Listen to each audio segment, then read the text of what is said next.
Amis de langue française, je vous salue dans le beau nom de Jésus-Christ. Et je voudrais partager avec vous aujourd'hui Romains chapitre 5 et juste le verset 5. Mais ça ne devrait pas vous empêcher à lire le reste. Mais voici ce qu'il est écrit. Verset 5. Or, l'espérance ne trompe point, parce que l'amour de Dieu est répandu dans nos cœurs par le Saint-Esprit qui nous a été donné. Alléluia. Alors, notre espérance ne risque pas de tourner à notre confusion, car Dieu a versé son amour dans notre cœur par l'Esprit Saint qu'il nous a donné. Il y a deux sortes de religions chrétiennes dans notre monde. Seulement deux. Une vivante et une morte. On peut mieux les différencier en leur donnant un nom qui les caractérisera chacune. Routine et amour. Examinons donc leurs attributs. La routine fonctionne parce qu'elle est en service, et c'est son devoir. L'amour fonctionne par compassion, parce qu'il n'y a pas d'autre moyen. La routine agit comme un robot. L'amour est la vie en action. La routine voit la religion comme un lourd fardeau pour l'âme. L'amour est une force religieuse qui vous aide, vous encourage et vous soutient. La routine nous aide à protéger par de bonnes actions et des pratiques respectables extérieures. L'amour nous montre le chemin de la confiance en Dieu et d'être gardé par lui à travers une paix intérieure. La routine nous rend timides et effrayés face aux difficultés de la vie. L'amour nous donne le courage de surmonter les difficultés. La routine nous encourage à vivre selon nos sentiments, à louer Dieu un jour et le critiquer le lendemain. L'amour nous met sur un même niveau de paix, d'amour et de dévotion. La routine s'assure que nous prenons bien soin de notre apparence extérieure. L'amour, en contraste, se consacre sur ce que nous sommes intérieurement. La routine est sensible à ce que les gens pensent. L'amour est sensible à ce que Dieu veut. La routine nous tient employés à nous occuper de la doctrine, de la forme de notre religion. L'amour crée en nous la réalité de notre religion. La routine est le saumon mort qui descend la rivière.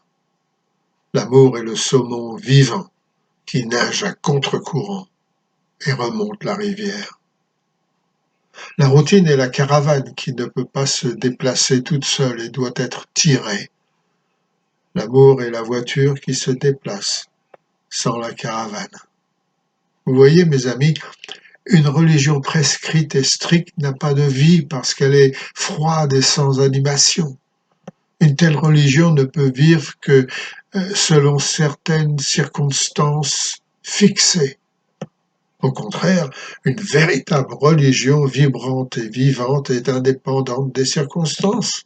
Comme une voiture, elle se déplace par la force d'une vie intérieure. Une religion de routine est une vie qui s'active suite à la pression de la vie extérieure et de ses engagements. La vraie religion, elle est libre. Permettez-moi de partager avec vous une illustration. Les Suisses sont célèbres pour la fabrication d'horloges à coucou.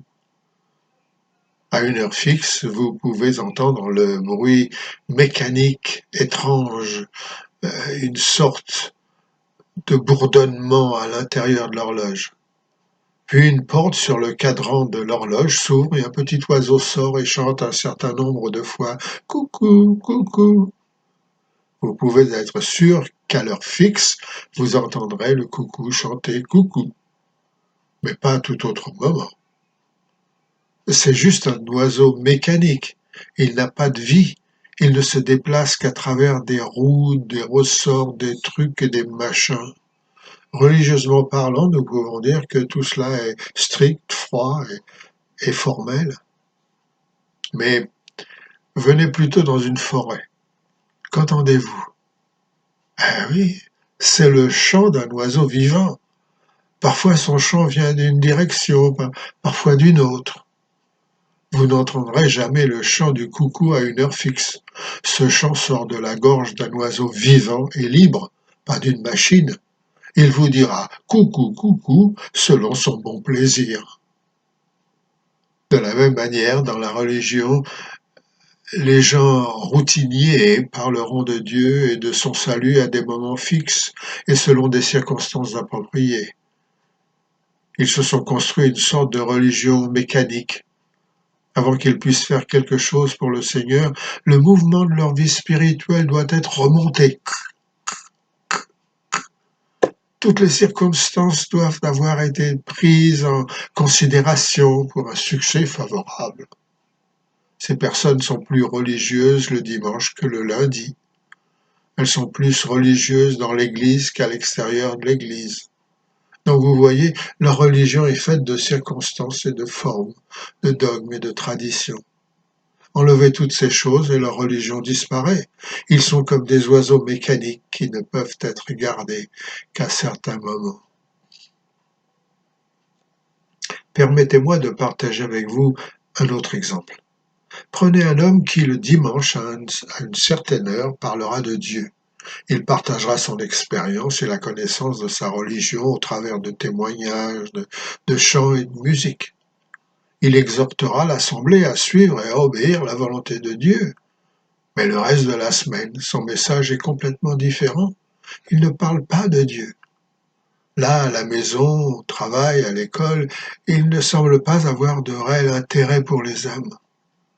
Il n'a pas l'air de s'inquiéter de leur salut et de leur bien-être. Il parlera de beaucoup d'autres choses, mais rarement de Dieu. Si vous lui demandez pourquoi, il répondra probablement que les choses doivent être traitées en leur temps. Comme excuse, il vous dira que le monde n'est pas l'endroit pour parler de Dieu. Il y a des choses qui doivent rester privées.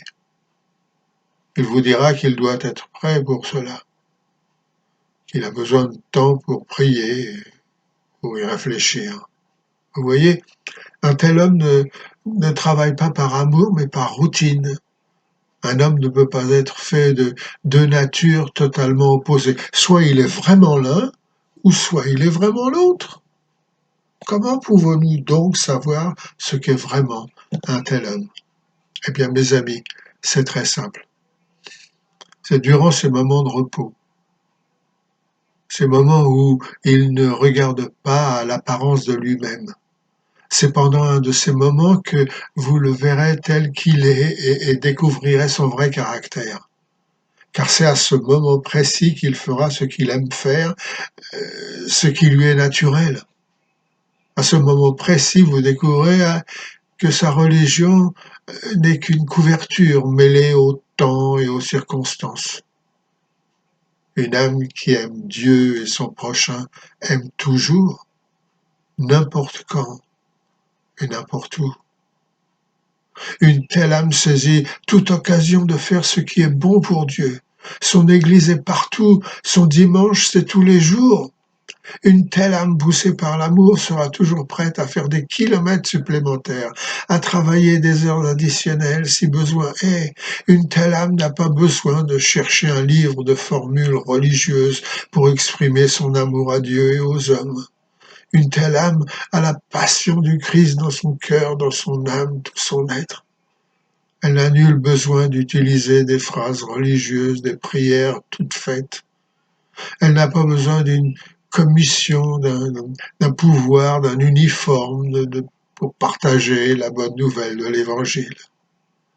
Une telle âme va droit au but et en toute douceur et grande humilité pour glorifier Dieu et amener les âmes à lui.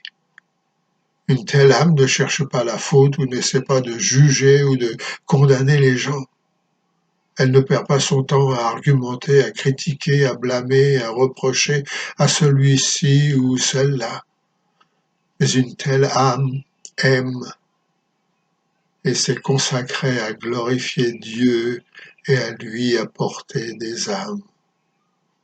Alors laissez-moi vous poser cette question aujourd'hui. Et quel genre de chrétien êtes-vous? Amour ou routine?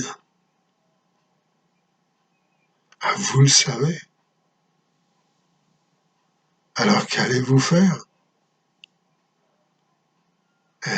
La décision est vôtre, je ne peux pas la prendre pour vous.